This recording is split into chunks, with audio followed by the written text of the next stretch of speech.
ഓം നമോ നാരായണായ. ഇന്ന് പാപമോചിനി ഏകാദശിയാണ്. ഈ വ്രതകഥ, പാപമോചിനി ഏകാദശിയുടെ വ്രതകഥ ഇന്നും നാളെ പാരണ വീടുന്ന ദിവസവും കേൾക്കുന്നത് വളരെ വിശിഷ്ടമാണ്. ഈ വ്രതകഥ ശ്രീകൃഷ്ണ ഭഗവാൻ യുധിഷ്ഠിരനോട് പറയുന്നതായിട്ടാണ് പ്രതിപാദിക്കുന്നത്. അതിനു മുമ്പേ ഈ കഥ മാന്ധാതാവ് എന്ന മഹാരാജാവ് ലോമേശ മഹർഷിയോട് ഏകാദശിയുടെ പ്രാധാന്യം, മാഹാത്മ്യം എന്തെന്ന് ചോദിച്ചപ്പോൾ ലോമേശ മഹർഷി മാന്ധാതാവിനോട് പറയുന്ന കഥ വീണ്ടും ശ്രീകൃഷ്ണ ഭഗവാൻ യുധിഷ്ഠിരനോട് പറഞ്ഞു കൊടുക്കുകയാണ് ചെയ്യുന്നത്. ഈ വീഡിയോ 2 ഭാഗമായിട്ട് കേൾക്കാവുന്നതാണ്. ഇതിൻ്റെ ഒന്നാമത്തെ ഭാഗത്തിൽ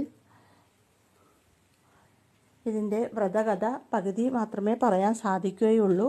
രണ്ടാമത്തെ ഭാഗം കൂടി കേൾക്കുക.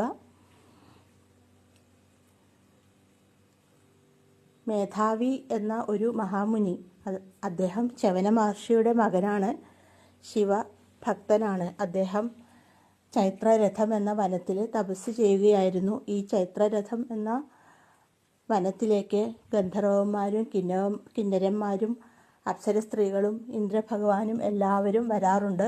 അവരവിടെ പാട്ടുപാടി നൃത്തമാടി ആനന്ദിച്ച് ആഹ്ലാദിക്കുക